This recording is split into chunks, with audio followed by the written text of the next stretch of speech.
Silas, you are the owner, one of the owners of Rage Fitness. Yeah, co-owner. Yeah. Co-owner. Okay. Yeah. All right. I'm curious because I'm not from here originally. I'm from Nebraska. How did the whole conception of Rage start? Kind of just take me through the beginning here. Yeah, I'll give the brief summary of it. So I started out there just working there. The old owners brought me on to kind of help them out and kind of create a culture.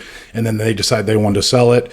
And my partner came in and bought it, and then it just kind of evolved from there. So then I became partner in it as well, and just we grew it from there. So we went from the one location, now we're at 5. I didn't know that. I didn't know you worked with. That's how you got started. Yeah, I worked with Rob and Hunter originally. And it was Rage then. It was Rage then. Yeah, it was Rage then. So they brought me in. They were a little bit new to the gym world, and I kind of came in and started training with them.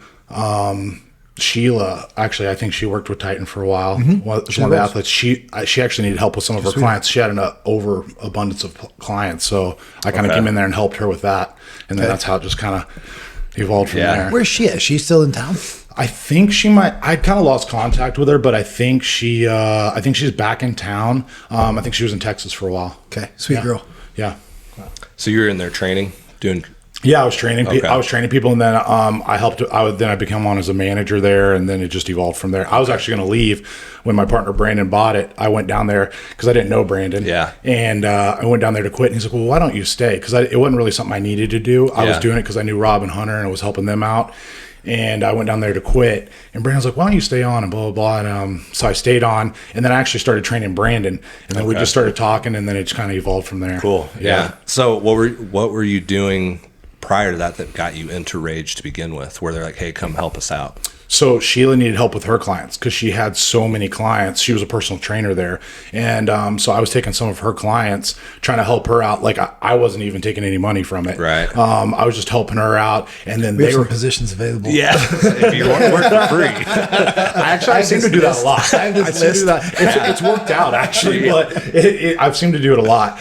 And then the owners there, I got to know them at the time. I kind of got to know them just in passing, obviously, and we jived really well. They're both from Texas, and they're like true Texans, and they come from like the flooring industry, which they have a flooring store now in Nixa, and they have one in Springfield as well. And they're just like both real hard-nosed guys. It's funny dudes though. Like if you like those type of guys. What's their flooring business? Floors Plus. Is that the one that kind of back behind the Nixa? So no. But I always see people in their flooring shirts. Is that? I don't know what the name is. Floors Plus is theirs. Like if you're going in there early in the morning, they're both in there. It's a father and son. Okay. Hunter and Rob, they're both so rowdy. Yeah. Like they're just a rowdy, and they just both feed off each other, and it's just. I mean, I have stories. That's cool. They still work out there, dude. They're good guys. Yeah, they're great guys. Yeah. Have they ever been like, holy shit, you grew this a ton? Yeah. They've said that, and they've also said like, "Oh, this is what we were kind of planning on doing with it." You know, kind of like I used to be 300 pounds and bench 500 pounds. Yeah, like one of those. Right. How often if you work out? No.